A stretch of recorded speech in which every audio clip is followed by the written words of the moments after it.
qui suit les guerres et la propagande de guerre et la désinformation depuis 20 ans, tout ce que je viens d'entendre, là, ça en fait partie. Et je voudrais rappeler cette phrase du Premier ministre britannique Lloyd George. En 1914, il disait « Si les gens savaient à propos de la guerre, elle serait arrêtée tout de suite, mais les gens ne savent pas et ne peuvent pas savoir. » Et cette 20 années d'études sur les guerres et tous les prétextes de ce genre et tous les mythes qui ont été fabriqués comme ça m'ont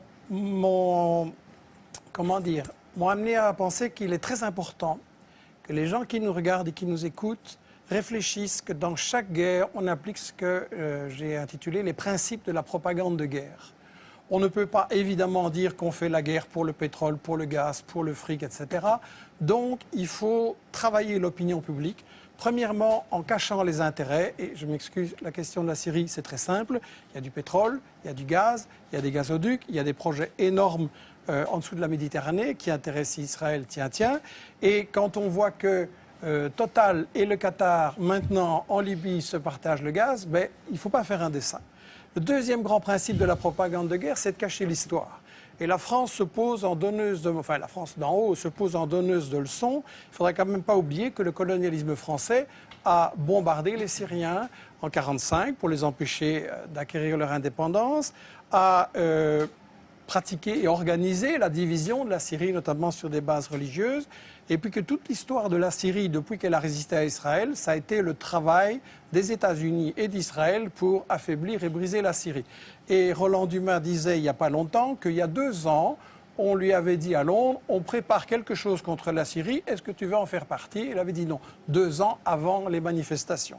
Le troisième grand principe de la propagande de guerre, c'est qu'il faut absolument, quand on a décidé d'attaquer pour le pétrole, le gaz ou le fric, il faut absolument diaboliser l'adversaire. Et donc là, on a droit à toute une série d'histoires. Et celui qui dit, moi je sais, qui dit ici, je sais tout ce qui se passe en Syrie, je n'ai aucune certitude, pour moi c'est un charlatan. Je pense qu'il n'y a pas de guerre propre, je pense qu'on a vu des atrocités des deux côtés.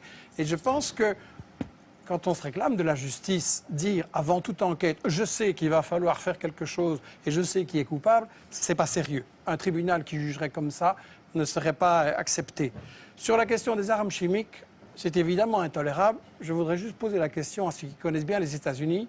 Quel est le pays dans l'histoire qui a le plus utilisé des armes chimiques, biologiques et bactériologiques? Sinon les États-Unis, avec 250 kilos d'armes chimiques balancées sur le Vietnam et maintenant encore des bébés qui naissent comme des monstres. Et dans toute une série d'autres pays. Donc si Obama trouve que les armes chimiques c'est intolérable, il ne doit pas aller très loin pour punir les coupables. Le quatrième grand principe de la propagande de guerre, c'est qu'il faut toujours se présenter comme défendant les victimes. On fait toujours des guerres soi-disant humanitaires.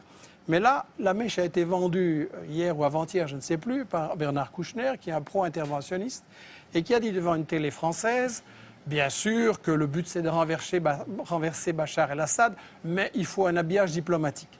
Ça veut dire qu'on n'est pas là pour défendre les Syriens, parce qu'en réalité c'est une guerre qui a été provoquée par les États-Unis et leurs alliés dès le départ, comme Roland Dumas l'a dit. On n'est pas là pour protéger les victimes et pour les empêcher. Au contraire, on veut qu'il y en ait plus pour avoir un prétexte d'intervenir. Et je tiens à rectifier les mensonges qui ont été dits. Le gouvernement syrien est parfaitement d'accord de négocier. Et ce sont les États-Unis, la France et le Qatar qui ont dit non, on ne négocie pas, on veut gagner militairement sur le terrain. C'est-à-dire que Bachar el-Assad a dit qu'il voulait bien négocier. Oui, tout à fait. Et le cinquième et dernier principe de la propagande de guerre, très brièvement, c'est qu'il faut monopoliser le débat et empêcher les opinions adverses. Et donc, on a dans les médias français un alignement sur cette propagande que vous avez montrée là au début. Et quand M. Hérault s'amène en disant « j'ai la preuve sur les armes chimiques » et qui commence par répéter dans son discours pendant des minutes et des minutes tout ce que tout le monde sait et que personne ne nie, et puis qu'à la fin il dit « les services secrets m'ont dit que c'est Bachar », il n'y a aucun journaliste pour dire « oui, mais les preuves un peu sérieuses, s'il vous plaît ».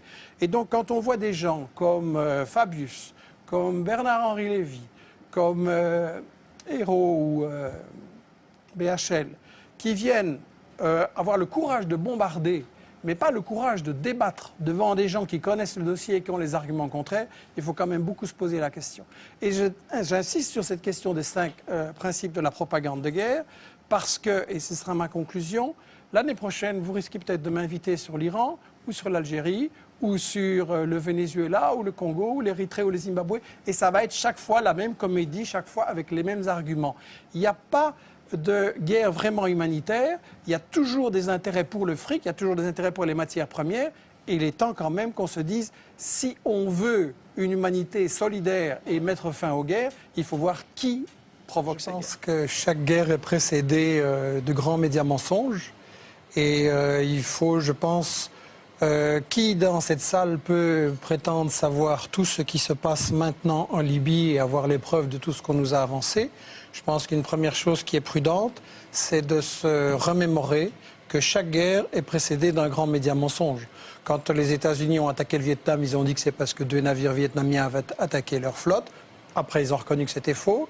Quand on a attaqué l'Irak, on a dit que c'est parce qu'il avait des armes de destruction massive, qu'il était complice d'Al-Qaïda ou toutes sortes de choses qui se sont avérées fausses. Quand on a attaqué la Yougoslavie, on a dit que c'est parce qu'il y avait un génocide au Kosovo. Un an après, j'ai eu un débat avec le secrétaire général, le porte-parole de l'OTAN. Il a dit ah non, on n'a pas dit ça, c'était faux. L'Afghanistan, on nous a dit que c'est parce qu'ils étaient responsables du 11 septembre. À chaque guerre, il y a un média mensonge. Après, on sait que c'est faux, mais le mal est fait. Et on sait aussi que ce sont des guerres qui poursuivent en fait d'autres objectifs et qui vont tuer beaucoup plus de gens que ce qu'on nous a dit. Je pense que ce serait important de prendre du recul, comme on vient de le faire, de remettre ça dans un contexte. Et justement, puisque vous m'avez fait l'honneur de m'inviter dans cette émission, qui est assez exceptionnelle, néanmoins, je pense que vous avez fait une erreur en m'invitant, parce que quand j'entends toutes ces choses-là, je me sens un peu un idiot. Ça fait déjà 10 fois qu'on m'explique la différence entre un bon arabe et un mauvais arabe. Et je dois être idiot parce que j'ai toujours pas compris. Quel est le critère pour l'Europe, pour les États-Unis, pour distinguer le bon arabe et le mauvais arabe? Si on songe naïvement, par exemple, c'est là où on organise des élections. Alors dans le monde arabe, il n'y en a pas beaucoup, effectivement, mais il y en a eu une. C'était en Palestine. Et qu'est-ce qu'on a fait? Le Hamas a eu 56%. Le cher président palestinien non élu ou pas réélu, qui est l'ami de l'Europe et des États-Unis, qu'est-ce qu'il a fait? Il a destitué le Premier ministre qui avait 56% et il a nommé un type qui en avait 2%. Alors là, on se dit, ça c'est un mauvais arabe, il ne respecte pas les élections. Non, c'est lui le bon arabe et ceux qu'on a bombardés, c'est les Palestiniens parce qu'ils avaient mal voté. Alors on peut essayer de trouver un autre critère. On peut dire par exemple, c'est la question des femmes. Et là, on peut dire, oui, le Hamas sur la question des femmes, pas excellent. Mais je me souviens, pour avoir été en Irak, justement, pour voir les conséquences sur la population civile des bombes que votre camp avait lancées. Je me souviens qu'en Irak, il y avait peut-être beaucoup de choses qui n'allaient pas, mais il y avait une éducation et des soins de santé formidables. Et j'ai vu des femmes dans des ministères qui commandaient à des hommes et tout le monde trouvait ça normal.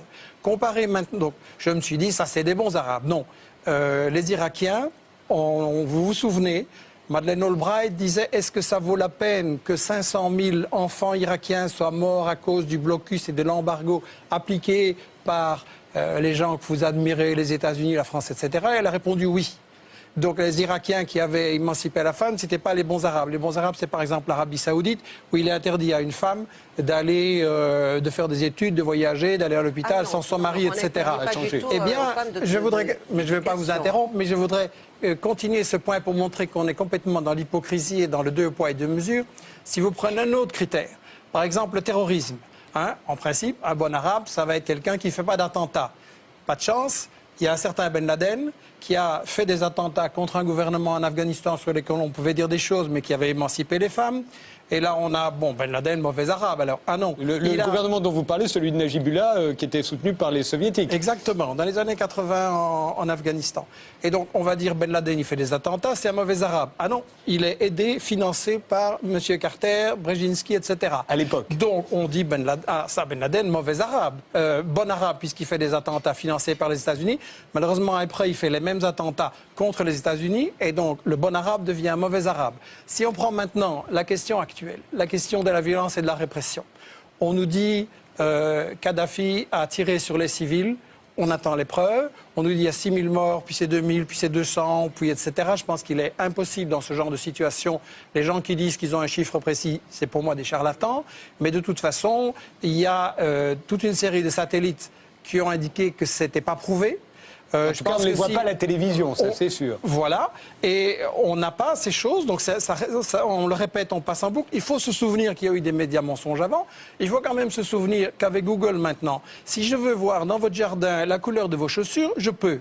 Et les États-Unis ne seraient pas capables de nous montrer les massacres de 6000 personnes qui ont eu lieu. Michel Colomb, vous savez bien que quand vous regardez sur Google dans mon jardin, c'est il y a 6 mois que vous voyez mon jardin. Non, c'est il y a 1 heure.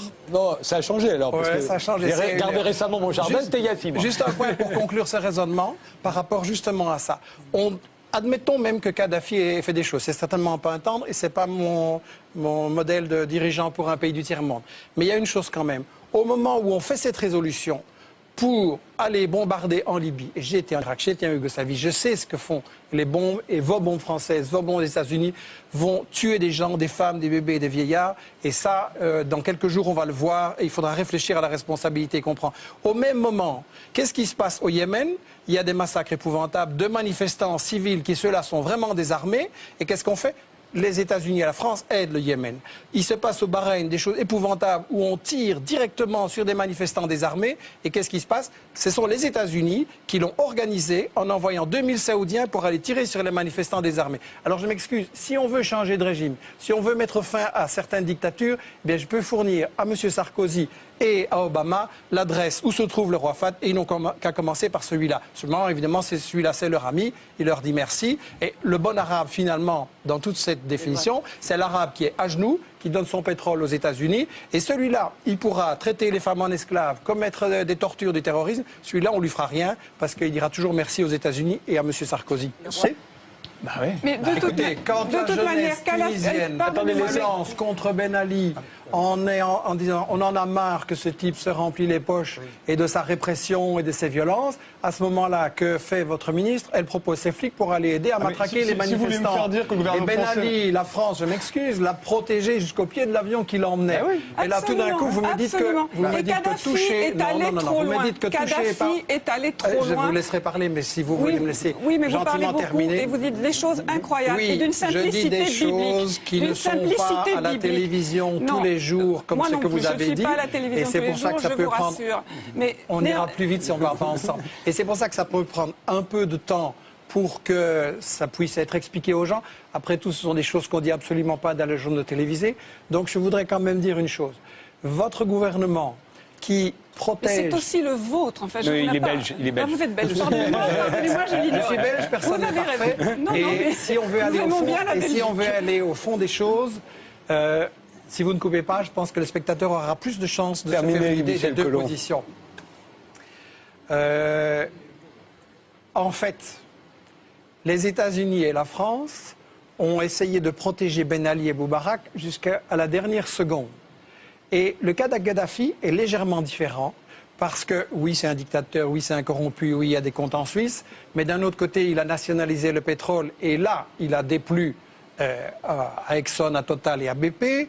Il a soutenu les Palestiniens et là, il a déplu aussi. Et ce qui se passe...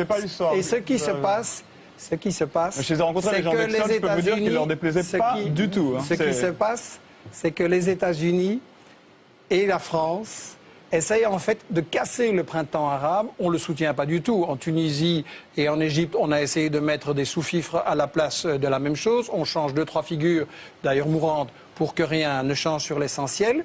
Et en Libye, je pense, comme il a été dit, qu'il y a un soulèvement populaire, il y a des aspirations, effectivement. Il y a aussi une guerre civile provoquée, armée par les États-Unis et par la Grande-Bretagne.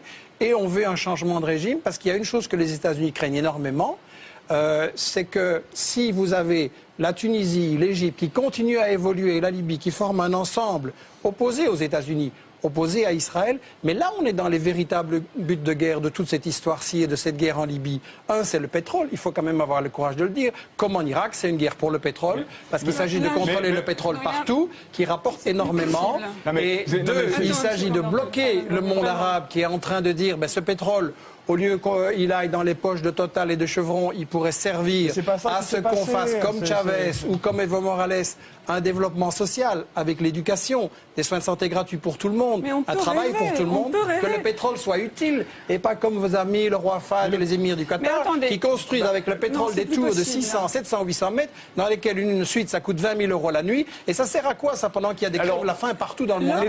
Oui, il y a quand même 2-3 choses sur lesquelles il faut être clair. On dit comme si ça semblait normal, naturel, on va changer de régime. C'est illégal au regard du droit international. On a le droit d'intervenir pour défendre un pays victime d'une agression. Pas pour, dans le cas d'une insurrection armée, dire qu'on soutient tel camp à la place de tel autre. Si on commence à autoriser n'importe quel pays à intervenir sur ce genre de choses, mais demain la Russie va dire ce qui se passe au Bahreïn c'est dégoûtant, moi j'interviens et je change de régime au Bahreïn. Et la Chine va dire l'Arabie Saoudite ça ne me plaît pas. Les Iraniens en tout cas. Voilà. Mais je prends des hypothèses théoriques pour qu'on se rende compte que c'est ridicule. Deuxièmement, je voudrais dire ceci, il y a quand même une prétention des maîtres du monde européens et des États-Unis à dire c'est nous qui savons ce qui doit se passer là et là. Moi, je suis tout à fait d'accord avec ce que Ronnie Broman a dit au point de départ. Un peuple qui veut se libérer et changer ses dirigeants, il en a le droit. Vous n'avez pas le droit à sa place. S'il y a vraiment une révolte populaire et une unité populaire, il renversera même des gens qui paraissaient indétrônables comme Ben Ali et comme Moubarak. Et par rapport à cette prétention qui m'agace terriblement de l'Européen, je voudrais dire cette chose-ci. On parle de la communauté internationale. Ça, c'est un gros média mensonge. Parce que non seulement la Chine, la Russie, l'Allemagne ont voté contre, mais quand vous regardez l'Amérique... Pardon, la Chine s'est abstenue. Mais quand vous regardez l'Amérique latine, qu'est-ce qu'elle a fait? Elle a dit on soutient la proposition de médiation de Chavez. Je rappelle que si vraiment le but qu'on avait, c'était d'empêcher des massacres de gens ou d'empêcher qu'on se batte, Chavez avait fait une proposition de médiation soutenue par la Ligue arabe et par l'Union africaine. Et on l'a refusé. Pourquoi? Et il se passe la même chose à chaque guerre. Contre l'Irak, contre la Yougoslavie, contre l'Afghanistan, il y avait chaque fois des propositions négociées. Et c'est l'Europe et les États-Unis qui les refusent. Donc c'est qu'il y a des buts cachés. Et effectivement, on essaye de renverser Kadhafi et on voulait protéger Ben Ali et Moubarak parce qu'il s'agit de garder le contrôle sur le monde arabe, sur le pétrole et de garder la place d'Israël dont on ne parle absolument pas. Je pense que les gens qui nous regardent et qui essayent de se dire qu'est-ce qu'il faut faire, est-ce qu'il faut intervenir par rapport à cette situation, peuvent se dire 2 choses. La première, c'est que chaque guerre précédente nous a été vendue avec ce qui s'est avéré par après, un média mensonge, comme vient de le dire Ronnie Broman. Donc, est-ce que les médias qui nous ont menti sur le Vietnam, sur l'Irak, sur la Yougoslavie, sur l'Afghanistan et sur toute une série d'autres encore, chaque fois qu'il y a une guerre, est-ce que cette fois-ci, par quel miracle, ils diraient la vérité? La deuxième chose, c'est que vous êtes, je trouve, un peu léger en disant il faut bombarder. Pour avoir été en Irak et en Yougoslavie, je vois les conséquences, je vois ce que ça veut dire comme souffrance pour des populations. Je pense que les Français et les Européens doivent se poser la question, est-ce que j'accepte qu'on bombarde en mon nom ces populations? Et est-ce que dans tous les pays où l'Europe et les États-Unis ont bombardé, est-ce que ça va mieux maintenant? En Irak, il y avait dans les années 80, il y avait dans les... Je ne vous ai pas interrompu. Repartez pas parce que j'ai terminé vite. Oui, très vite. Si on ne m'interrompt pas, ça ira très vite. En Irak, le pays avait été libéré de l'analphabétisme dans les années 80. Maintenant, vous avez 40% d'enfants qui ne vont plus à l'école et vous avez un Irakien sur 6 qui est analphabète. En Afghanistan, le trafic de drogue a explosé. Au Kosovo, c'est devenu la plaque tournante du trafic de drogue, du trafic de femmes vers l'Europe, etc. C'est pire parce que les États-Unis et l'Europe ne sont pas la solution à ces problèmes. Ils sont généralement la cause. Ils sont le problème eux-mêmes.